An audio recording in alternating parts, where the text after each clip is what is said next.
اہل حدیث ہوئے اور انہوں نے ہونے کا اعلان کیا۔ جب اہل حدیث ہوئے انہوں نے اپنے پنڈی کے انٹرویو میں دیوبندیوں کو کافر اور مشرک قرار دیا،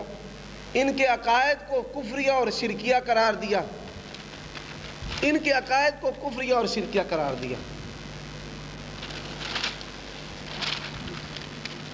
ان کے عقائد کو کفریہ اور شرکیہ قرار دیا اور دنیا کے سخت ترین جو کلمات ہیں ان کے متعلق کہے۔ اس وقت ہمارے اکابرین کوہاٹی صاحب کو منع کرتے تھے، کوہاٹی صاحب آپ ایسے جملے نہ کہیں، آپ ان سے علمی اختلاف کریں، کبھی آپ فرعون کہتے ہیں، کبھی شداد کہتے ہیں، کبھی کچھ کہہ رہے ہیں، کبھی کچھ کہہ رہے ہیں۔ لیکن کوہاٹی صاحب کو اس وقت یہ زوم تھا کہ اہل حدیثوں میں میرا بڑا توتی بولے گا اور میں مشہور ہو جاؤں گا اور مجھے بڑے پیسے ملیں گے۔ تو جب ان کو نہ پیسے ملے نہ ان کو ان کی مطلوبہ چیزیں ملی تو ان کی دلچسپی یہاں پر ختم ہو گئی۔ پنڈی میں تھے، پنڈی کے جماعت نے ان کی بھرپور خدمت بھی کی، اعانت بھی کی۔ یہ مطالبہ کرتے تھے کہ جی مسجد میرے نام لگا دی جائے۔ بھائی جس کے نام ایک اینٹ بھی نہ ہو وہ ایک بہت بڑی مسجد اپنے نام لگانے کا مطالبہ کرے، 50 لاکھ روپے مانگے اور پھر رشتہ کا مطالبہ کرے کہ جی میری شادی بھی کرواؤ، اور پھر وہ یہ کہے کہ میری جی 10,000 روپے تنخواہ بھی مقرر کرو۔ یہ مطالبات تھے ان کے، اور یہی مطالبات ہمارے پاس اس کا ثبوت موجود ہے۔ یہ آپ سی ڈی حاصل کر سکتے ہیں، امجد کیسٹ ہاؤس سے حاصل کر سکتے ہیں، یزدانی کیسٹ ہاؤس سے حاصل کر سکتے ہیں، کہ جس میں انہوں نے ندیم صاحب جو طالب الرحمن شاہ صاحب کے شاگرد ہیں اور احباب میں سے ہیں، ان کو یہ کہا کہ آپ مجھے 50 لاکھ روپے دیں، 10,000 روپے ماہوار دیں، گاڑی دیں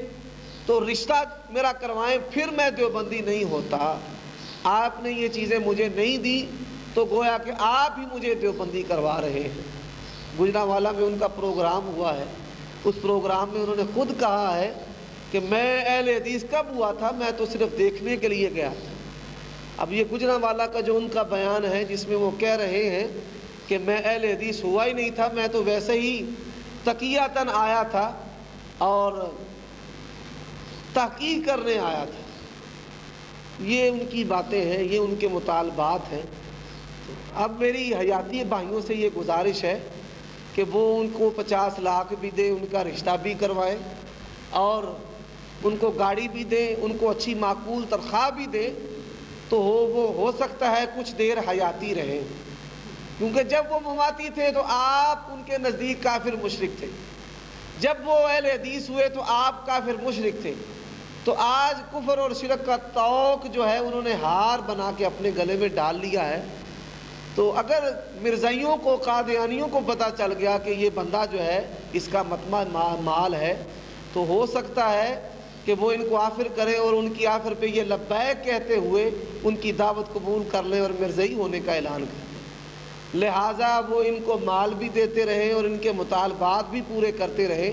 تو یہ حیاتی دیوبندی رہیں گے، وگرنہ جب آپ نے ان کے مطالبات پورے نہ کیے تو یہ جو اتحاد اہل بدعت ہے ان کے لیے پھر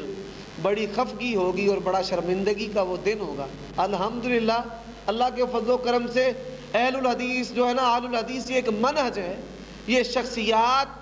کے کندھوں پر سوار مذہب نہیں کہ وہ شخصیات کفر و شرک کی گھاٹی میں لے جائیں، کنویں میں لے جائیں، کھائی میں لے جائیں، تو وہاں یہ منہج ہے۔ ہمارے جرنیل محمد رسول اللہ ہیں، ان کے سپاہی ہیں، ان میں ہم علماء کی حیات اور بقا اور ان کے نام کو زندہ نہیں رکھتے، نہ ان کا دین قائم رکھتے ہیں، بلکہ ہم دین محمدی اپنے جرنیل محمد رسول اللہ صلی اللہ علیہ وسلم کے دین کو، نام کو زندہ رکھتے ہیں۔ ہمارے نام مٹ جائیں، تاریخیں چلتی ہیں، تاریخوں کو چلانے والے مٹ جاتے ہیں، لیکن الحمدللہ قربانیاں جو ہیں وہ نتائج لاتی ہیں۔ تو اللہ کے فضل و کرم سے لوگ اہل حدیث دیوبندیوں سے ہو رہے ہیں، بڑے بڑے تمہارے اکابرین ادھر آئے ہیں، تو اگر کوہاٹی صاحب جو بقول ان کے کہ میں اہل حدیث ہوا ہی نہیں تھا، تو کوئی سیر کرنے والا، کوئی بھٹکا ہوا، کوئی مال کا طالب اگر ادھر آ جائے تو ہمارے پاس اس کے لیے کچھ نہیں، آپ مبارک، وہ آپ کے لیے مبارک، حیاتی مماتی ہیں آپ، جو مرضی ایک دوسرے کو کہتے رہیں۔ تو اللہ تعالیٰ ہدایت نصیب فرمائے کوہاٹی صاحب کو بھی اور آپ بھائیوں کو بھی، آپ کو بھی اہل حدیث ہونے کی توفیق عطا فرمائے، اور مسلک اہل سنت والجماعت جو سلف صالحین اہل حدیث ہی اہل سنت ہیں، اہل حدیث ہی اہل سنت والجماعت ہیں، اللہ تعالیٰ آپ کو سلف صالحین کے نہج پر گامزن رہنے کی توفیق عطا فرمائے۔ یہ سوال ایک آیا ہے، ماسٹر امین اکاڑوی نے کہا ہے کہ اہل حدیث اپنی جو نماز ہے وہ قرآن حدیث سے ثابت کریں۔ اللہ کے فضل و کرم سے اہل حدیث کی نماز قرآن حدیث سے ہی ثابت ہے، قرآن حدیث سے ہی ہم لیتے ہیں، لیکن حنفیوں کی، بالخصوص دیوبندیوں کی جو حنفی ہونے کا دعویٰ رکھتے ہیں، ان کی نماز نہ قرآن سے ثابت ہے نہ حدیث سے ثابت ہے، اور نہ ہی ان کی نماز ابو حنیفہ سے ثابت ہے۔ اگر کوئی حنفی شروع سے لے کر آخر سلام تک امام ابو حنیفہ سے اپنی جو نماز ہے سلام تک وہ ثابت کر دے تو ہم اس کے ثبوت پر اس کو 1,00,000 روپے انعام انشاءاللہ ادا کریں گے، اور اگر یہ اس زوم میں ہے کہ اہل حدیث کی نماز قرآن حدیث سے ثابت نہیں، تو انشاءاللہ ہم نماز کے شروع سے لے کر اختتام تک اپنی نماز کو قرآن سے اور احادیث صحیحہ سے ثابت کریں گے۔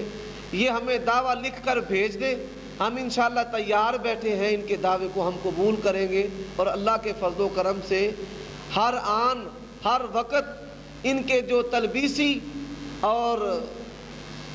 دجالی قسم کے بیانات ہیں،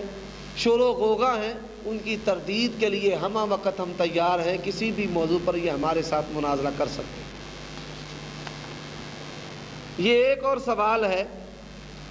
کہ یہاں پہ مولوی اسماعیل وزیر آبادی یہ کہہ کر گیا ہے کہ لاہور میں ان کو شکست ہوئی ہے مناظرہ میں، یہ کہہ سکتے ہیں، اور شروع سے ان کا یہ وتیرہ ہے